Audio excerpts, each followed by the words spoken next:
So it's gorgeous here today. And there's a few people out, but everybody's staying away from each other, so it's all good.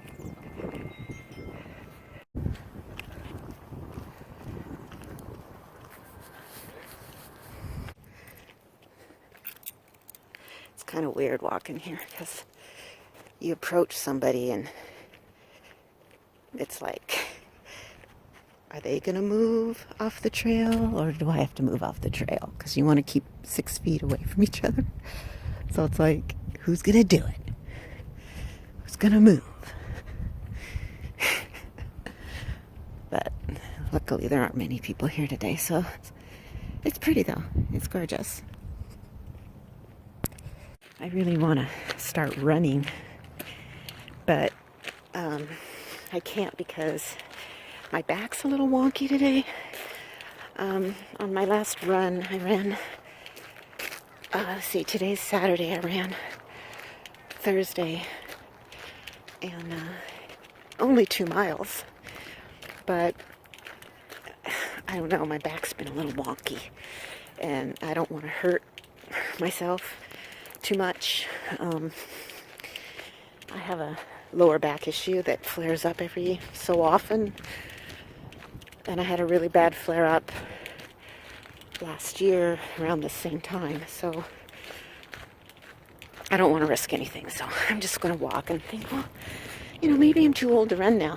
Like, that happens when you get old, right? You can't do stuff like running. That's fine. I mean, I can live with it. At least I can walk. Oh, crows. Someone in the trail ahead of me. Oh no. Oh no. It's really pretty here. There's some crows up there. I love crows. On the opposite side of the street to talk to each other. But that's the world we live in right now.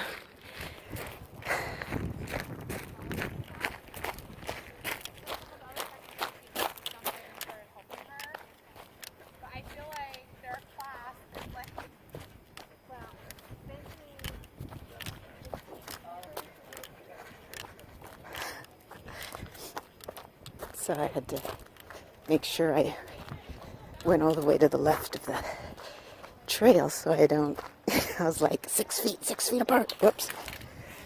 Dropping my glasses. It's awkward. This is such a strange time. Oh, more people coming. Oh gosh. Okay, made it through. There's more people up ahead. But they're staying off the path. I'm on the path, so I think that's safe. So my girl ahead of me is breaking off, going down the hill. Bye, walking buddy. I'm going this way. Those 2 older ladies did not move when I walked by. It's like I couldn't move any further over. I'd be in the ditch. So they need to move, but they didn't.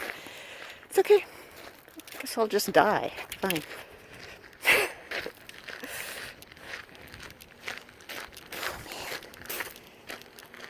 Gorgeous today. Really gorgeous. Uh-oh. Oh no, there's someone coming up ahead in a green. A lime green. I'm gonna get over off the path because he can't. So I will. I will get over onto the street. Whoopsie, dropped my glasses again. Okay, so neon yellow person was very nice and said hello to me and I walked by and everything.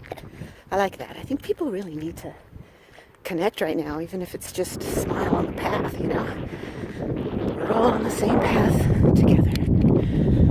Uh-oh. As I get hit by a car.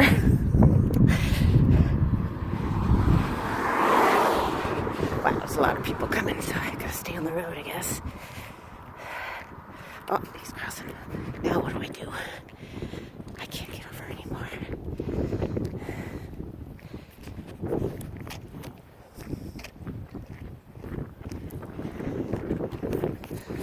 Oh.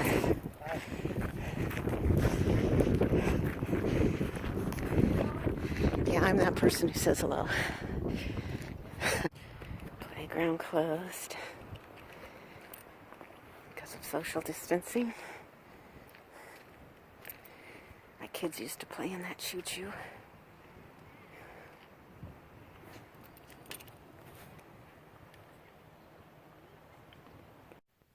So that was the park today. It was fun. It was a beautiful day to be out, but it's definitely weird out there right now, and I'm sure all of you know things just are a little off, and there's a kind of anxiety about life right now, even in this quiet that I've been noticing. There's a stillness, a quiet about today.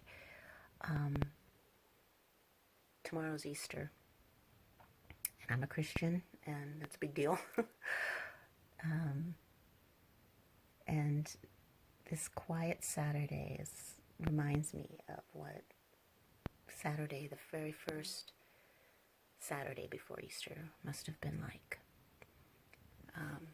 It was probably a very quiet day.